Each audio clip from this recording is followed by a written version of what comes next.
날마다 살아나는 큐티 김양재 목사입니다. 오늘 큐티인 말씀은 잠언 10장 1절에서 17절까지입니다. 하나님 아버지, 반대되는 두 인생 가운데서 지혜로운 인생을 살기 원합니다. 말씀해 주시옵소서. 듣겠습니다. 지혜로운 인생은 첫째, 자기 삶으로 본을 보입니다. 솔로몬은 오늘 지혜로운 자와 미련한 자, 의인과 악인을 대조하며 진정한 지혜가 무엇인지를 말합니다. 1절에 지혜로운 아들은 아비를 기쁘게 하거니와 미련한 아들은 어미의 근심이니라고 해요. 여러분은 자녀가 어떻게 할 때 기쁜가요? 자주 안부를 묻고 내 말을 잘 들어주면 기쁘지 않습니까?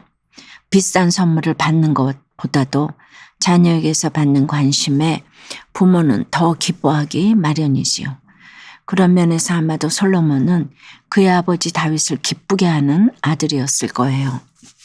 다윗은 솔로몬을 낳기 전에는 악을 행했지만 낳은 후에는 악을 행하지 않고 회개의 본을 보였어요. 자녀에게 보일 수 있는 최고의 본보기예요. 그렇게 다윗은 스스로 잠언을 쓰지 않았어도 솔로몬 같은 아들이 나옵니다.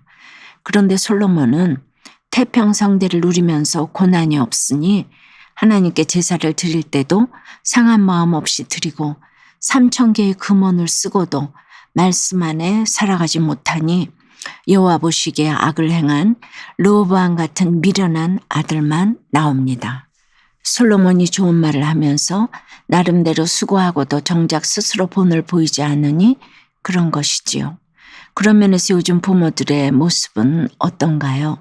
자녀를 위해 넘치도록 수고하지만 부모로서 무엇을 해야 하는지 말씀으로 분별하지 못하기에 지혜로운 자녀로 키우지 못하는 경우가 많지요. 자녀 때문에 근심하면서 재물을 모으지만 2절에 불의의 재물은 무익하여도 공의는 죽음에서 건지느니라고 해요. 정직하지 않은 방법으로 모은 재물은 자녀들에게 도움이 안 된다는 것입니다.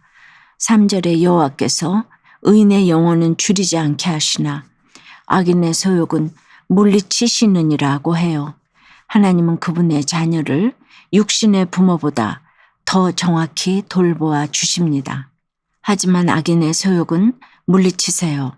악인의 소욕이란 하나님의 뜻을 모르고 말씀을 묵상하지 않는 자의 욕심이에요. 여러분, 하나님이 내 소원에 응답하지 않으시는 이유가 무엇일까요? 그것이 곧 악인의 소욕일 경우가 많기 때문이지요. 모세가 살던 시절에 바로가 히브리 남자아이를 다 죽이라고 했을 때 엄마들이 얼마나 딸 낳기를 기도했겠습니까? 그런데 그렇게 열심히 기도했는데도 아들을 낳았다면 그 아들은 저주의 아들인가요? 그렇지 않죠. 그때 죽은 아이들은 순교자와 진배였고 그런 순교가 있기에 이스라엘이 영적인 나라가 된 것입니다. 그러니 우리의 잣대로 축복과 저주를 판가름할 수는 없어요. 4절과 5절에서는 우리가 예수님을 믿어도 부지런히 다스리고 지켜야 할 것이 있음을 이야기합니다. 세월을 아끼고 땀 흘려 부지런히 일해야 추수 때에 거둘 수가 있지요. 하지만 게으른 자녀는 부모에게 부끄러움을 끼칩니다. 부끄러움을 끼치는 자녀는 부모의 잘못된 가치관에서 비롯된 경우가 많지요. 그래서 문제아는 없고 문제 부모만 있는 것입니다. 적용해 보세요. 자녀에게 육적 영적으로 어떤 본을 보입니까? 나는 부모를 기쁘게 하는 자녀인가요? 근심하게 하는 자녀인가요? 내가 세월을 아껴 부지런히 거둬야 할 일은 무엇인가요? 지혜로운 인생은 둘째, 사람을 살리는 생명의 말을 합니다. 6절의 의인의 머리에는 복이 임하나 악인의 입은 독을 머금었느니라고 해요. 의인은 자기 모습을 솔직하게 드러내기에 복이 임해요. 반면에 악인은 자신을 감추려고 솔직하게 말하지 않기에 타인에게 독이 되는 거예요. 내가 독을 숨긴 채 말하면 그것이 암암리에 듣는 사람에게 상처가 돼요. 결국 인간관계에도 해를 끼칩니다. 8절에 마음이 지혜로운 자는 계명을 받거니와 입이 미련한 자는 멸망하리라고 해요. 지혜로운 자는 하나님의 말씀을 물론 부모나 스승의 가르침을 받아들이고 그대로 행하려 합니다. 하지만 미련한 자는 어리석게 떠들어댈 뿐 자기 생각대로 행하다가 멸망의 길로 가지요. 우리도 그래요. 말을 제대로 못하고 입방정을 떨다가 망하는 경우가 한두 번이 아니잖아요.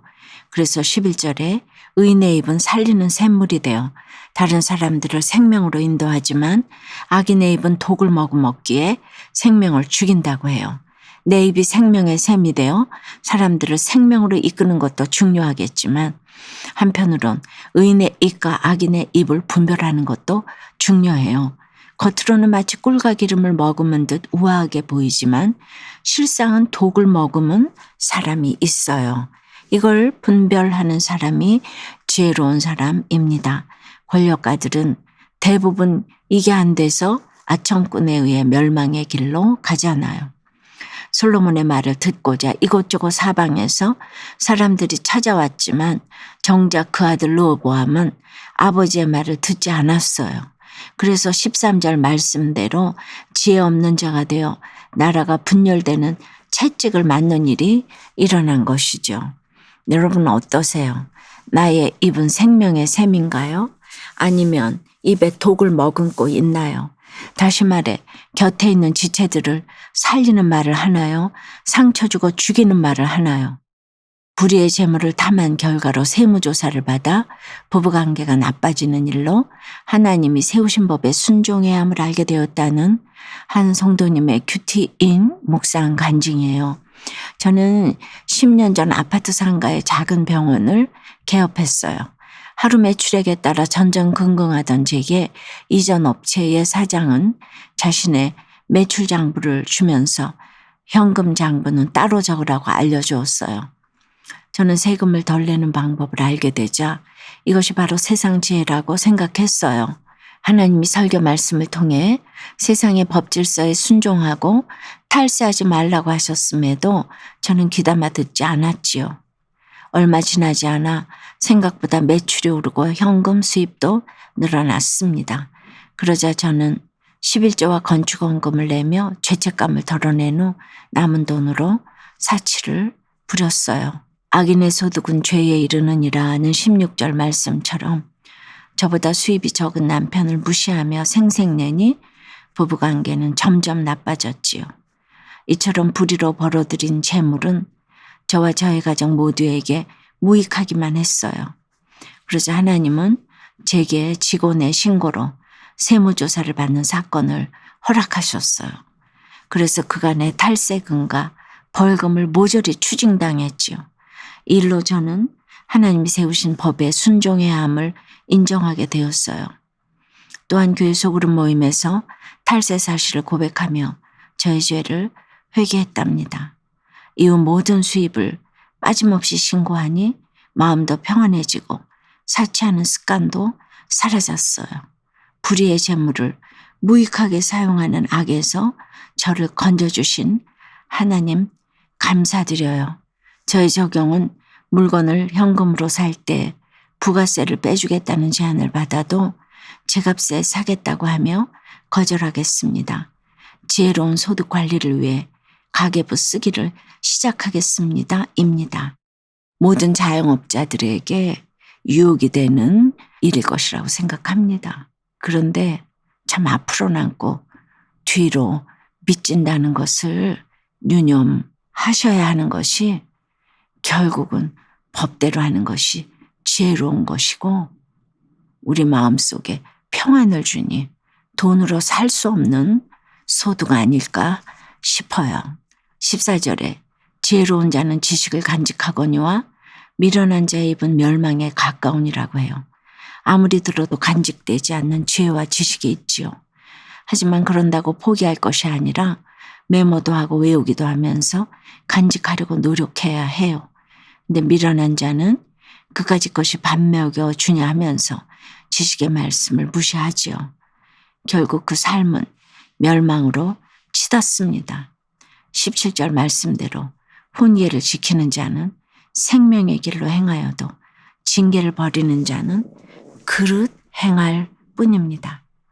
사랑하는 여러분, 내가 말씀을 간직하고 그 말씀을 지킨다면 그 자체가 길이 되어 나도 살고 남도 살리는 생명의 길로 걷게 됩니다.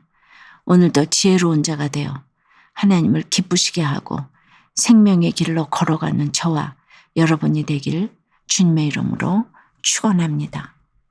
기도드릴게요. 주님, 오늘 지혜로운 자가 어떤 길을 걷는지 알려주셔서 감사합니다. 날마다 주님의 계명을 듣고 열심도 내보지만 믿음의 본을 보이지 못하니 자녀들을 지혜롭게 키우지 못했습니다.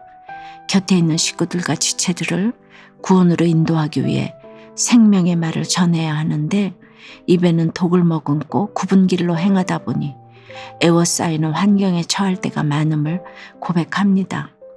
그럼에도 이 환경에서 마음이 지혜로워지고 언어가 건실해지기를 원합니다. 내 입술이 생명의 샘이 되어 다른 사람을 살리는 말을 하고 허물을 가리는 사랑의 언어를 쓰게 도와 주시옵소서. 들은 말씀을 마음에 간직하고 훈계의 말씀을 지켜 행함으로 생명길을 걷게 하여 주시옵소서. 주님, 특별히 우리 자녀들이 이 지혜의 말씀을 간직한 지혜로운 아들, 딸들이 다 되게 하여 주시옵소서. 하나님을 기쁘시게 하는 주의 자녀들이 되도록 은혜를 베풀어 주시옵소서. 예수 그리스도 이름으로 기도드리옵나이다. 아멘. 지금까지 우리들 교회 김양재 목사님이었습니다. 큐티에 도움받기 원하시는 분들은 QTM 홈페이지 qtm.or.kr 또는 유튜브에서 QTM을 검색하시면 도움받을 수 있습니다. 자세한 문의사항은 지역번호 031-705-5360번으로 문의하시기 바랍니다.